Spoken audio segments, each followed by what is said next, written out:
this is Pastor Bob back again. Another fine day in the neighborhood. Another fine day to be a neighbor, huh? How are you guys? Good to see you. And today, every day pretty much for me, is dozens and dozens and dozens of things to do.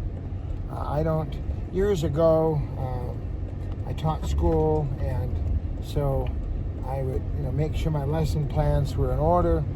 I'd make sure I ran off the papers that I needed for the day for the kids. I would, I was focused. I got in there at 6 a.m. and then I did my deal for the day, and maybe had something after school to go do, and that I was pretty much just school.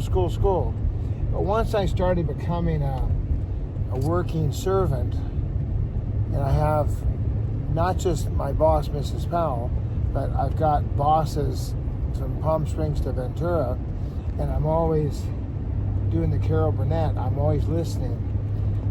For those of you who don't know who Carol Burnett is, look her up. So I'm always just in my car. It's packed.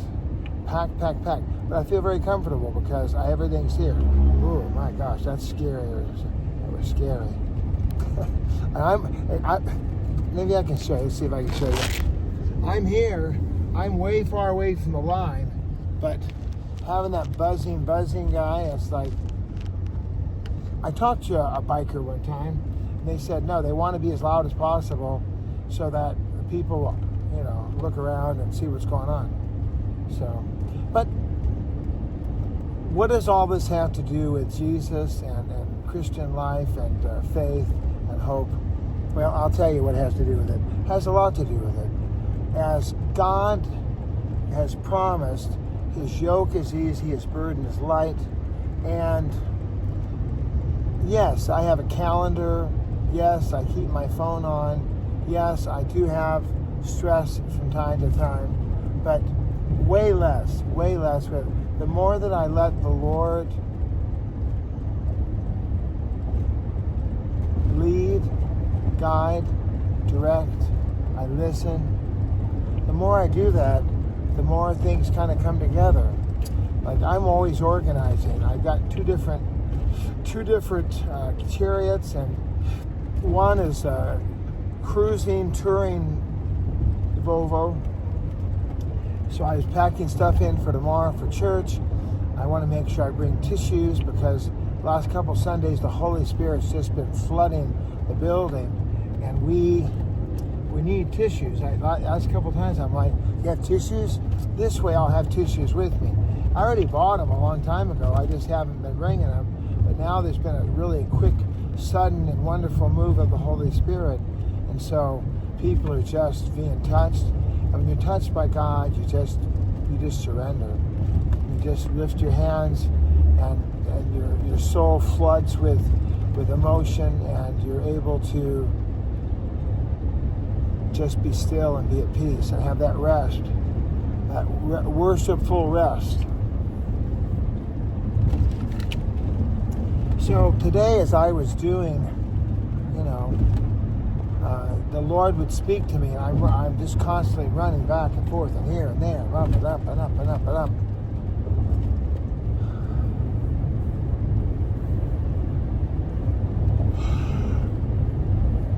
And then just now, I want to go see an opening. One of my friends, one of my bosses is having an opening. So I want to go and see the opening, and that's in Eagle Rock. And then I want to go to the church today, and I'm going to weed whack. I'm going to do, you've seen those TikToks or YouTubes or Instagrams where the guy goes to the lawn and the Karen is snarling at him, and what are you doing? You're a robber and a thief. You're trying to case the joint. The guy's got a weed whacker, and he's just mowing the lawn, and and the old lady inside's waving. Yeah, I'm glad he's doing it. And the Karen's like, no. So I'm going to do one of those. But I have permission. Pastor Julian said that I could go and trim the weeds, blow out all the dust and the debris. I have big trash bags. I have gloves. I got my work clothes on. So I'm going to be working to clean the place up. So tomorrow morning when I arrive, hopefully Michael will just be a cup of coffee. He'll be all cool because everything will all be done. So, yep. So that's what I'm going to do later on today.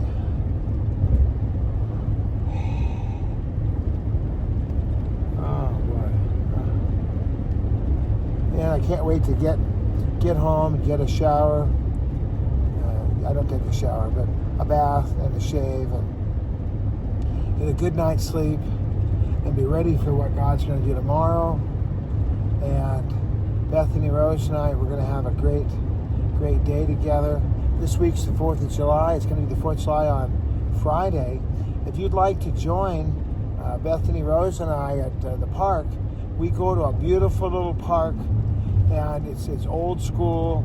They have a parade. They've got kids marching in the band. They've got the Cub Scouts. They have the local political representatives. They've got popcorn and burgers and food stands. And we always get our traditional KFC, Kentucky Fried Chicken. That goes back to Daddy, who he would stop at the Kentucky Fried Chicken on Fair Oaks and get chicken and all the rest of it. And he had a big Cadillac. They called it the boat. And it was really like a boat. I mean, it was just so wide as a semi, long as a motorhome, and no roof, no, just took the top down and was just cruising along, whole family all in there. It was amazing. So we would always, I always remember that. So I've kept the tradition going now for about 40 years, just going to Lacey Park.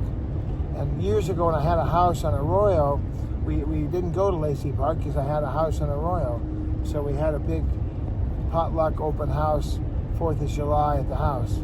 But since that's been transitioned to Arizona, what does it mean, transition to Arizona? Well, I had at the Casa del Green. I had tons of... Why am I talking about this? This has nothing to do with the Holy Spirit guiding and all that, but it's fun, I'll tell you. So I had all the plants and trees and oaks and sycamores and jasmine and bougainvillea. It was a regular Garden of Eden. It was really, really, really sweet. Very sweet. Just beautifully, wonderfully wonderful. Giant bamboo. It was fantastic.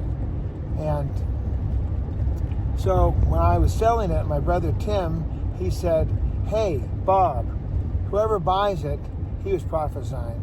He said, "Whoever buys it, they're going to cut down every tree, pull up every flower. They're going to totally decimate Casa del Green." And I thought, no. But his prophecy became truth. They took out I can show you 2 posts out in front. We used to have this thing where we had a metal pipe, a piece of plastic PVC over the top, big washers, and I used it so I could run the hose. I could pull the hose, and the hose would be pulled around, and it would spin. I was handmade. So I have those 2 posts that are still there. And all the giant rocks that I had for the fire pits, I pulled them in from across the street, because at one time across the street was an abandoned house. And so I got big giant boulders from across the street. So those boulders are now in front of the house, and they compose a retaining wall. And I think some of them might still have the blackened scars of the fire pit. Okay, guys, what else is there?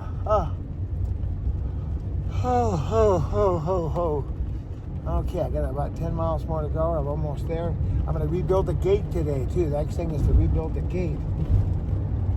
The gate, all the guy did was he just took 4 2x4s and he just kind of stapled them together, and he said, "That's good. I'm all done. Watch this. Look, watch him go. Go!" He's going nowhere fast. He's going right into the back of a car. Now he's braking, and he's trying to navigate his way. See how can I go faster and faster? He's passing the guy on this side. He's going on that side. Regular Mario Andretti, huh? Who's Mario Andretti? Well, look him up. He's on the YouTube.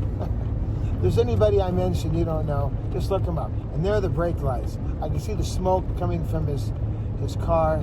He's absolutely just a maniacal driver there.